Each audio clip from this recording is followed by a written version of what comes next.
Hey guys, my name is Hap and this is the E50M, a tier 10 German medium tank. And I've gotta admit, it's a really good tank, but I just don't see myself playing it very often, even though it ticks all of the boxes for me to make a perfect medium. It has armor, it has a sweet gun, and it has quite decent mobility. If you don't know how my review format goes, we first take a look at the stats of the tank and we try and deduce a decent method of playing the tank from that. After that, we take a look at some replays which are hopefully somewhat decent at telling what the tank can do. Let's start off with the gun, shall we? It's an absolute laser beam. You have the best dispersion in the tier alongside the T62A as far as I know. If you're running the vertical stabs, you can have a dispersion of 0.272, that's just wow. The aim time is alright, about 1.5 seconds, it kind of shows. 350 alpha is the standard fare for most tier 10 mediums in this case, so nothing special. You also have insane shell velocity. If you saw the video on the Type 61, I probably talked about how high the shell velocity is. This has the exact same velocity, meaning the shell gets to the enemy tank almost instantly. So, does the gun suffer from something? Yes, the pen is pretty bad. Only the Russian meds are worse than pen, so it's pretty much a given for me to run the calibrated shells. This makes your DPM even lower than it is right now. You're not gonna even hit 3000 DPM with that, but does it really matter that much? Maybe. But in a tier that's dominated by rather heavily armored tanks, I'm not taking any chances with not penning a tank. Using calibrated shells means you get 257mm of pen on your standard APCR, 330 on your heat, and a healthy 66 on your HE. The gun is unbelievably satisfying to use, don't get me wrong, but the reload and pen kinda hold it back, and it used to be worse. But not to worry, because the gun is also compensated by other rather high stats in the armor department. The armor is very high for a medium, it's almost insane. The upper plate has an effective value of about 300mm. The turret is also quite strong and can get a lot of bounces, that is if you wiggle it a very tiny bit. The front of the turret has about 250mm of armor, that means a lot of tanks can go through that if they use premium ammo. The sides very next to the front of the turret are always angled away though, and those have an insane armor value, so it's not even worth aiming at those. If you wiggle the turret a tiny bit, you can generate even more bounces thanks to the rather sizable gun, but you should always keep that turret in mind. The lower glacis is large, but if you hide it using a rage or a tank where I can use your gun depression, you are pretty much impenetrable without the enemy sinking deep into their pockets. The armor also means your tank is quite heavy, which means ramming other meds is a very nice proposition. So the armor is also insane. Wouldn't this mean the tank is quite slow? On the contrary, the tank is still quite swift. The mobility, as I always talk about it, is a rather short part of the review, mainly because there's just not much you can say about mobility.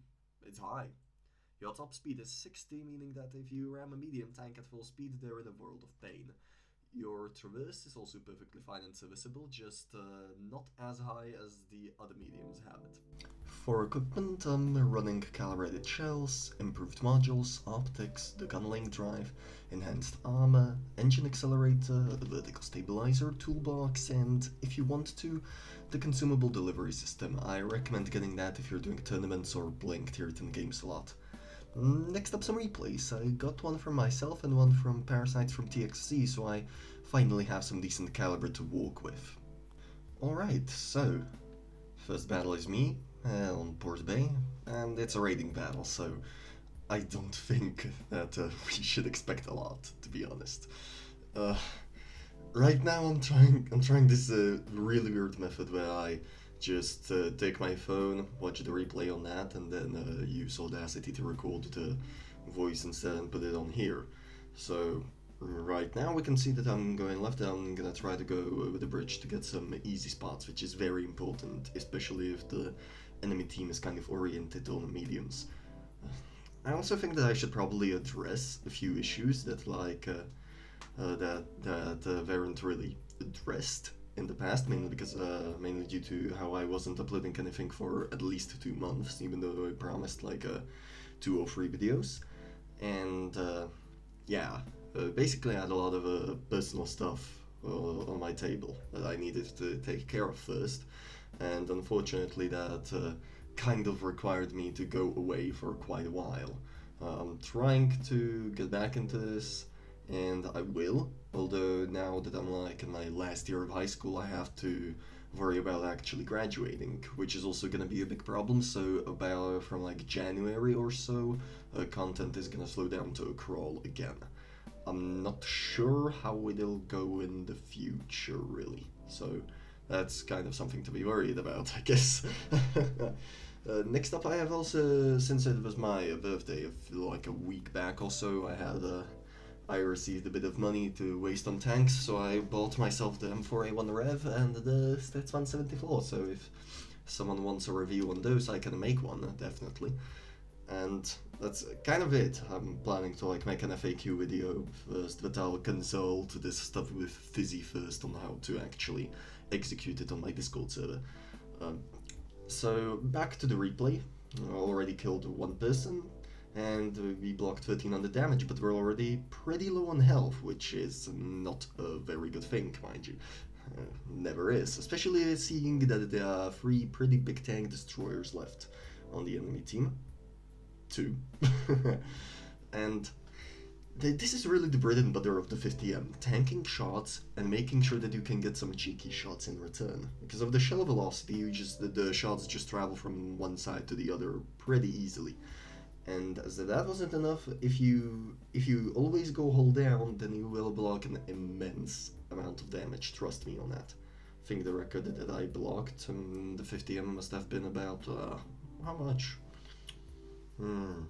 5,000, I believe. It's not very high, but it kind of shows you how much a medium tank like this can tank. Anyways, this isn't a particularly great replay, but it shows just how the 50M can be played in its prime. Parasite has a better replay, focused more on damage. So 3,000 damage, a lot of spotting it seems, and a scout medal as well, which is pretty nice, I suppose. And I kind of forgot to look there, yeah. So, top of the level, 3,000 spotting damage. Alright, let's see Parasites on, well, Dynasty's Pearl. Right, so, this is Parasites, now also known as Free Para. And he's gonna show us how this is done. He also has the same camo as me, the Platinum League one and the Diamond League one, sorry. And it's not particularly worth it doing ratings right now, to be honest. A lot of the times when you play tier 10 and you want to get a nice camo for your tier 10 tank, you're going to be fighting tons of T22s and Badgers nowadays, so it's not very nice. Para is playing on PC, but I'm pretty sure we can forgive him for that, because the result that he's going to give us is more than adequate for this kind of a video.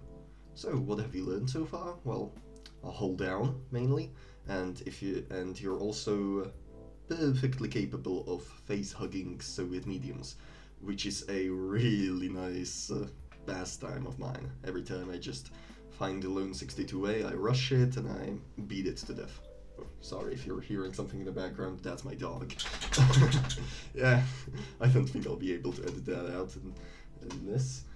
And okay, that's the I-7 already down, and so far he didn't do much. That's about to change. See the C4? Bam. You can just see the shell velocity on this. I kind of wish I would prepare this better, but I'm an idiot, so whatever. A max roll, that's really nice. And here comes the fun part. A HP Pinata. Yak Panzer E100, that's a pretty nice HP Pinata. You can get tons of extra damage on that. And here you can see him sinking into heat. You can pen the lower glazes, but it's not particularly let's say likely that you can pen it like that, even with calibrated shells. So that's almost the Akban C100 down, and I believe, yeah, he's trying to get rid of him, so he'll bleed some health in order to get rid of a tank out of the game, which is very useful. Okay. The dog's under my table, oh no. Like, no, get away. Okay, it's the AMX 5120. And as you can already see, there's 5 enemy tanks left and there's only 2 of them. So the IS-4 is gonna do a pretty decent job at holding the enemy back and helping Para just to get rid of him completely. I'm not sure really what to say here, other than like, I don't know, thanks for putting up with my stuff, I suppose. Mainly due to how inactive I've been for the last few weeks and the last few months. I just needed to take a pretty nice break from Blitz as a whole. And now that I've taken it, I guess I will have to return back to recording. I'm really hoping that I can finally get into in-game audio next month. And that's kind of it from me. I mean, if you somehow like the video, feel free to like, comment, and subscribe, and probably share it a bit if you wanna. I'm not really sure. This sounds like inconsistent rambling, and I'm pretty sure I've made far more consistent reviews in the past. Anyways, that's Para's 5,219 damage according to the replay, which is a very, very respectable result for the E50M, and a Radley WoT middle as well. So, yeah. That's a pretty nice replay. I only asked for E50M replays, and this one arrived in 30 minutes, because he was playing the 50M at that point right now. So, high caliber Top Gun, Radley Walters, and of course the Mastery and Mastery badge. Only 8,000 credits, but what can you do? Anyways, that's it gonna be from me, and see you guys later.